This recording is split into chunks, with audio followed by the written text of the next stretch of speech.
BNP engineering করে ক্ষমতায় এসেছে, জামায়াতে ইসলামীর আমিরের এমন অভিযোগ ভিত্তিহীন দাবি করে তীব্র নিন্দা জানিয়েছেন বিএনপি মহাসচিব মির্জা ফখরুল ইসলাম আলমগীর। দুপুরে নয়াপল্টনে সংবাদ সম্মেলনে তিনি অভিযোগ করে বলেন, নির্বাচনের আগে থেকেই রাজনৈতিক স্থিতিশীল পরিবেশ নষ্ট করার চেষ্টা করছে জামায়াত। এছাড়া তারা স্বৈরাচার ব্যবস্থা ফেরানোর চেষ্টা করছে কিনা তা দেশবাসীকে ভেবে দেখার আহ্বানও জানান বিএনপি মহাসচিব।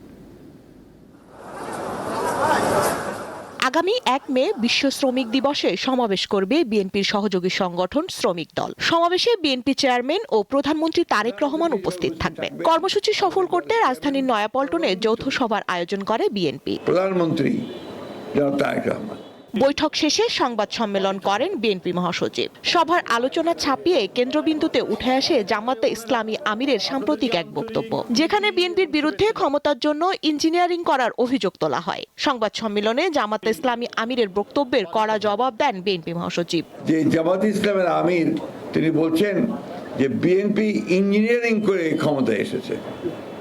আমি এটা তীব্র নিন্দা জানাচ্ছি, প্রতিবাদ জানাচ্ছি, এবং তিনি বা তার দল যে কখনোই সুস্থভাবে চিন্তা করেন না তার প্রমাণিত এটা হয়েছে। জামায়াতে ইসলামের আমিরের এই বক্তব্য আমি আবার প্রত্যাখ্যান করছি, শুধু নয় নিন্দা জানাচ্ছি এবং ক্ষোভ প্রকাশ করছি। মির্জা ফখরুল আরও বলেন, যারা ষড়যন্ত্রে রাজনীতি করে টিকে থাকতে চায় তাদের রাজনৈতিকভাবে নির্মূল করবে বিএনপি। বিএনপির বিভিন্ন কর্মকাণ্ডের উপরে বিভিন্নভাবে আপনার প্রচেষ্টা চালানো হচ্ছে ওই শক্তিটির পক্ষ থেকেই। একটা আবার ধূম্রজাল সৃষ্টি করা, আবার একটা বিভেদ সৃষ্টি করা, একটা ফ্যাসিস্ট শাসনের পায়তারা তারা করছে কিনা সেটা আমাদেরকে চিন্তা করতে হবে, দেশবাসীকে চিন্তা করতে হবে। তাদের যে অতীত ইতিহাস, সেই ইতিহাস আমরা সবাই খুব ভালো করে জানি। সেই কারণেই সমগ্র জাতি অত্যন্ত সচেতনভাবে তাদেরকে প্রত্যাখ্যান করেছে।